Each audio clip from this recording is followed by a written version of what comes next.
Bonjour mes petits flocons et bienvenue sur la chaîne. J'espère que vous allez tous très bien. Cette semaine, je vais vous parler d'une série que nous trentenaires connaissons très bien. Il s'agit de la série de Timon et Pumba, série dérivée du Roi Lion. Mais avant d'entrer dans le vif du sujet, je tiens à vous rappeler de ne pas oublier de vous abonner, de liker et commenter les vidéos et de partager sur vos différents réseaux sociaux. Et maintenant, place au générique!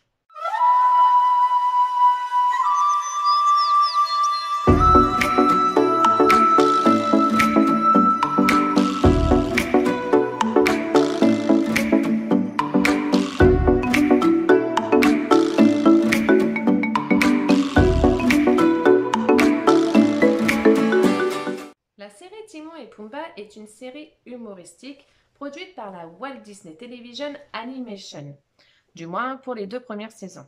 La 3e saison, quant à elle, est produite par les studios B.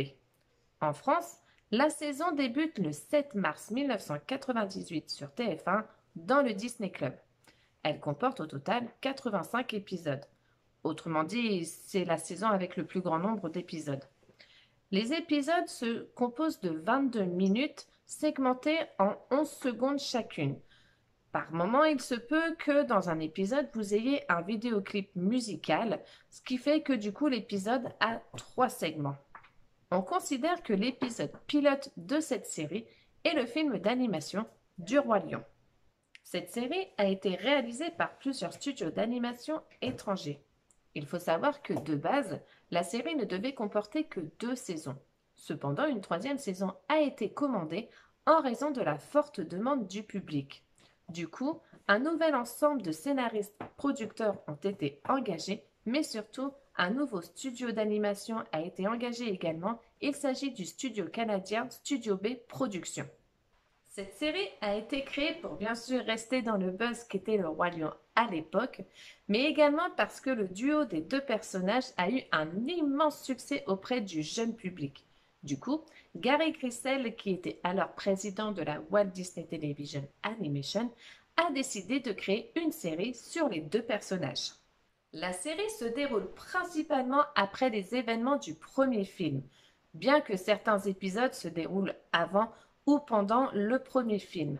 C'est également aussi la seule série dérivée du Roi Lion à y voir apparaître des humains, mais pas que.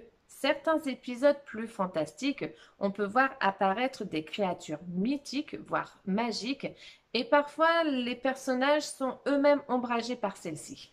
Dans cette série, on y voit leurs aventures, ou plutôt mésaventures, dans différents contextes, y compris les jungles d'Afrique, du Canada, d'Europe, des États-Unis. Les scénaristes ont voulu développer leur personnalité de duo comique pour que la série soit plus intéressante et plus attrayante. C'est pour cela qu'ils ont décidé de ne pas enfermer Timon et Pumba dans les jungles d'Afrique pour qu'ils puissent rencontrer d'autres espèces d'animaux. La série nous montre aussi la profondeur de l'amitié entre les 2 personnages.